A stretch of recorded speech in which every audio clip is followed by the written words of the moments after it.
Hello বন্ধুরা, আসসালামু আলাইকুম। আমি আয়েশা রহমান হাজির হলাম নতুন আবার একটি ভিডিও নিয়ে। চলুন তো দেখে। আজকের ভিডিওটা সকাল থেকে শুরু করেছে, নাস্তা করছে প্রাকৃতিক দৃশ্য দেখতে দেখতে।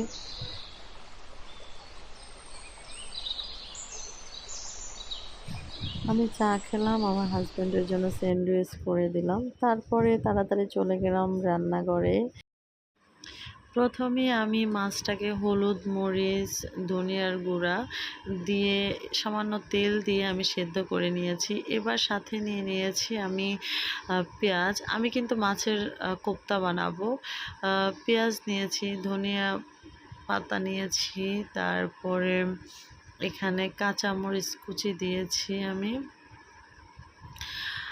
আমি আজকে খুব একটা রান্না করব না কিচেনে, অল্প রান্না করব, সেই জন্য মাছের কোপ্তাটাই বানাচ্ছি আর সাথে একটা সবজি করব, ডাল থাকবে এই।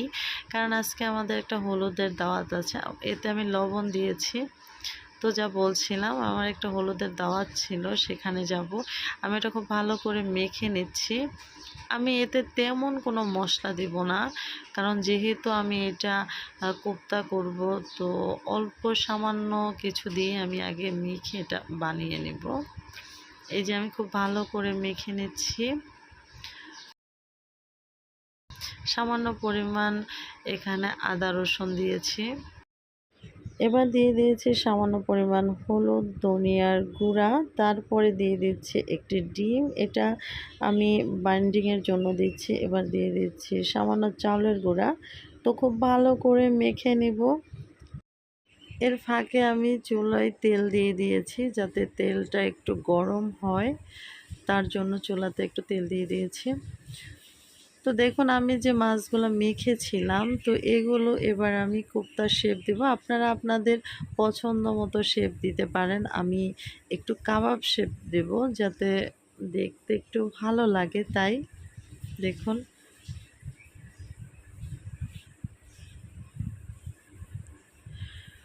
তো আমি সবগুলোই বানিয়ে নিয়েছি, এবার একটু ভেজে নেব।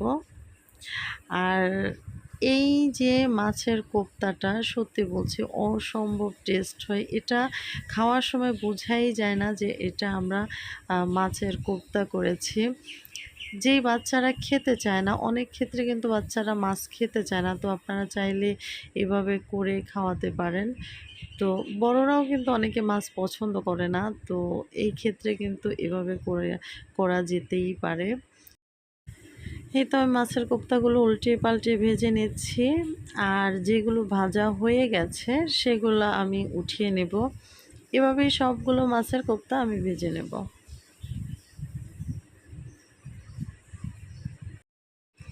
এই তো সবগুলো মাছের কোপ্তা ভাজা হয়ে গেছে অলরেডি। এবার আমি যে তেলে মাছের কোপ্তাগুলো ভেজেছি, সেই তেলেই আমি শুকনো মরিচ দিয়ে দিয়েছি। দেখুন, একটু হালকা ভেজে নেব, যাতে শুকনো মরিচের ঘ্রাণটা তেলের মধ্যে ছেড়ে দেয়, সেই পর্যন্ত আমি ভাজতে থাকবো।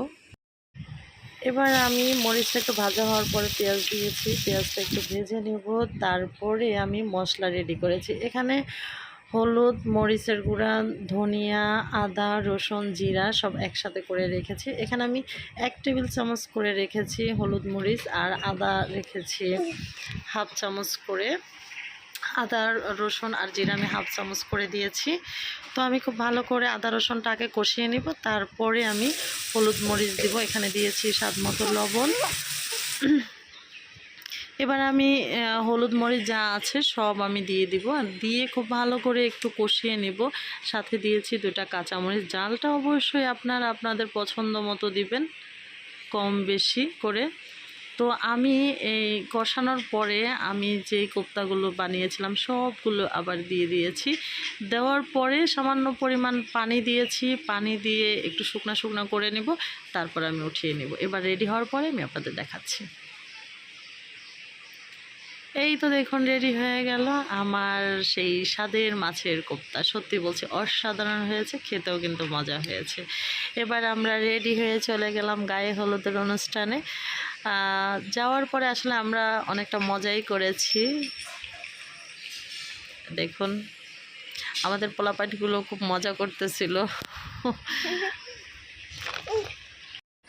তো আর কথা না বলেই হলুদে কি কি মজা করলাম সেগুলি আপনাদের সাথে এবার শেয়ার করি, আপনারা দেখতে থাকেন। হ্যাঁ, তো আমার এই ভিডিওটা যে যেখান থেকেই দেখেন না কেন সবাইকে অনেক অনেক ধন্যবাদ, আর আমার সাথে থাকার জন্য আন্তরিকভাবে আপনাদের ধন্যবাদ।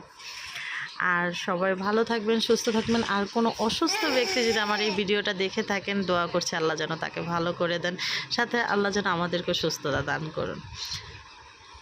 আর এই নবদম্পতি নতুন জীবনে পা রাখছে, আপনারা অবশ্যই দোয়া করবেন আল্লাহ যেন তাদেরকে ভালো রাখে।